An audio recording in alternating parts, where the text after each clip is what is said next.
అలానే జనరల్గా సొసైటీలో ఉన్న డెవలప్మెంట్స్కి ఎక్కువ మంది ఇన్ఫ్లుయెన్స్ అవుతూ ట్రావెల్ చేస్తారు. కాకపోతే అతి కొద్ది మంది వ్యక్తులు మాత్రమే సొసైటీని ఇన్ఫ్లుయెన్స్ చేస్తారు. అలా సొసైటీని ఇన్ఫ్లుయెన్స్ చేసిన వ్యక్తులలో ఆర్పి సార్ అని నిస్సందేహంగా చెప్పొచ్చు మనం.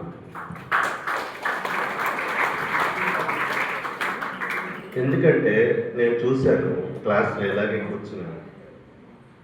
సార్ డ్రెస్ స్టైల్ కానీ, మేనరిజం కానీ, ద వే హీ స్పీక్స్ కానీ ఒక సింబాలిక్ రిప్రజెంటేషన్ అనేది కనబడేది. ఆ టైం ఎక్కువగా చర్మా షర్ట్స్ బాగా పాపులర్ అప్పుడు. సార్ చర్మా షర్ట్ వేసుకుంటూ 2 ఫోల్డ్స్ పెట్టేవారు. రేర్ హాఫ్ షర్ట్స్ అయితే very rare and maximum bottom jeans. అంటే నేను చూసినంత వరకు చెప్పే విధానం ఎస్పెషల్గా చౌదరి సారు గిరన్నయ్య కూడా చెప్పారు. Most of the 90% of the students అందరూ రూరల్ నుంచి వచ్చారు. రూరల్ పీపుల్కి మనకి బేసిక్గా నాలెడ్జ్ ఫుల్గా ఉంటుంది, బట్ కమ్యూనికేషన్ స్కిల్స్ వెరీ లోగా ఉంటాయి. అంటే మనం క్వశ్చన్ అడిగితే పక్కన వాళ్ళు ఏమనుకుంటారో, మనం మాట్లాడితే ఏమైనా అనుకుంటారేమో అనే కొంచెం ఇన్ఫీరియారిటీ కాంప్లెక్స్ ఎక్కువ. కానీ ఇక్కడికి వచ్చినాక సార్ కంప్లీట్గా ఆ ఇన్ఫీరియారిటీ కాంప్లెక్స్నే మా నుంచి తీసేశారు.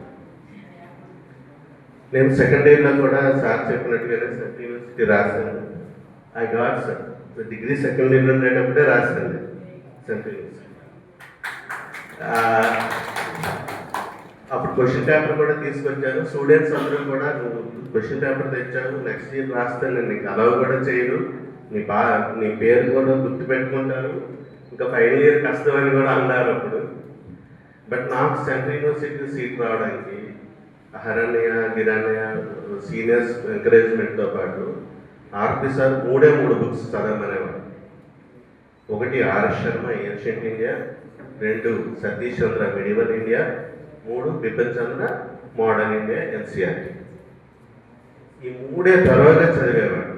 అంటే మిగతా టెక్స్ట్ సార్ మనవారు, కానీ రొమిలా థాపర్ కానీ, డిడి కోశాంబి కానీ, ఇర్ఫాన్ హబీబ్ కానీ, and parties and politics some author ఉండేవారు. అగ్రేరియన్ క్రైసిస్, అప్పటికి ఇంకా సుమిత్ సర్కార్ మోడర్న్ ఇండియా వచ్చిందో లేదో తెలియదు, కేఎం పణికర్, ఇవన్నీ ఉండేవి. బట్ ఈ 3 ఎన్సీఆర్టీలు మాత్రం త్రోగా ఇంకేం ఉండేది కాదు. ఏ ఇంపార్టెంట్ చాప్టర్స్ ఏవైతే ఉన్నాయో అవన్నీ తరోగా చదివేవాడు. అంటే ఎన్సీఆర్టీల మీద ఫుల్ కమాండ్ తెచ్చుకునేవాడు. సార్ చెప్పినట్టుగా మీరందరూ, నేను వైజాగ్ సెంటర్ పెట్టాను, సార్ చెప్పినట్టుగా అందరూ బండి మీద వచ్చి ఫుల్ పాష్గా వచ్చి ఇంగ్లీష్ మొత్తం మాట్లాడేవారు. వీళ్ళందరూ వస్తారు, అరగంట నుంచి మొదలవుతారు, ఇంకా గంటకి హాల్ మొత్తం ఖాళీ అయిపోయిందని చౌదరి సార్ చెప్పినట్టుగానే ఒక 100 people attended sir for exam, writing of that exam. So sir చెప్పినట్టు అందరూ వచ్చారు. వీళ్ళందరూ చూస్తే కొంచెం మేము జరికైనా కానీ ఆర్పి సార్ ఏవైతే చెప్పారో అవే మా మైండ్లో ఉంది. సో వైజాగ్ సెంటర్లో రాసాను. హాఫ్ అన్ అవర్ అయింది, మొత్తం అందరూ ఖాళీ చేయడం మొదలెట్టారు. లాస్ట్కి 2 మిగిలాను, నేను గణపతి అనేసి ఆయన డిగ్రీ కాలేజ్ రిజిస్టర్. సో మా ఇద్దరు రాసాం, మా ఇద్దరికి యూనివర్సిటీ హైదరాబాద్ సీట్ వచ్చింది. హిస్టరీ, ఇంకోటి హిస్టరీ, ఎకనామిక్స్, పొలిటికల్ సైన్స్లో కూడా హిస్టరీ నాకు ఈజీ తీసుకోవడానికి కారణం కూడా ఆర్పి సార్.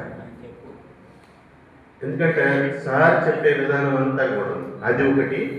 రెండోది, సార్కి ఐడియాలజికల్గా చాలామంది వ్యతిరేకం అన్నారు, కానీ నేను మాత్రం సార్ ఫుల్గా అనుకోను. I was fully influenced by the Marxism or leftism or socialism, communism, whatever you call. ఇవన్నీ సిస్టర్ కన్సర్న్.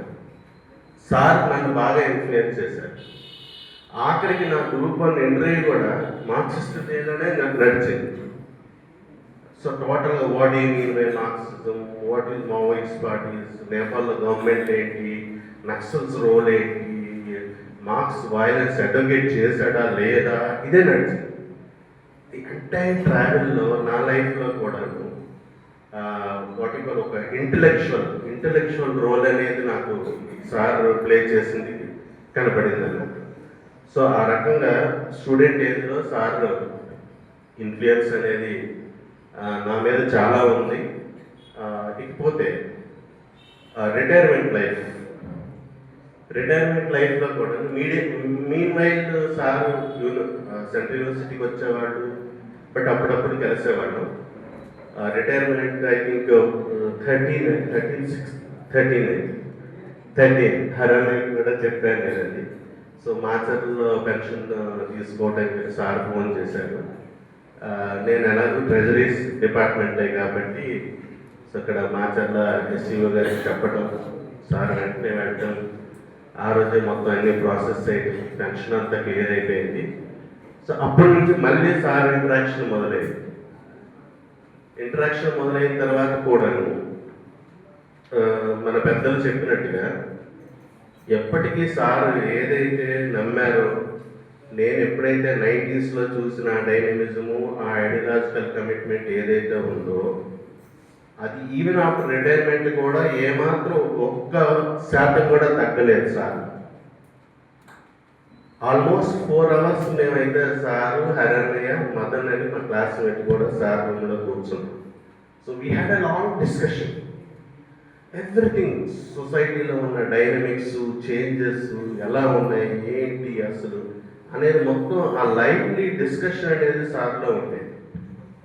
అంటే కొంతమంది వ్యక్తులు చూడంగానే మనకి ఒక రకమైన ఉత్తేజం, ఒక డైనమిజం వస్తుంది. అంటే చూడండి, ఎవరైనా కొంతమంది కనబడంగా హాయ్ అని చెయ్యొద్దాలనిపిస్తుంది, ఆర్ ఒక వాయిస్లో ఒక వైబ్రేషన్ కనబడుతుంది. అలాంటి వైబ్రేషన్ ఎదుటి వ్యక్తికి ఇవ్వగలిగిన కరిష్మా సార్లో ఉంది. Undoubted. RP sir is a influencer, undoubtedly influencer. Even we came to know that ఎస్పెషల్గా నేషనల్ మూవ్మెంట్ పార్టీ అంటే సార్కి చాలా ఇష్టం. నేషనల్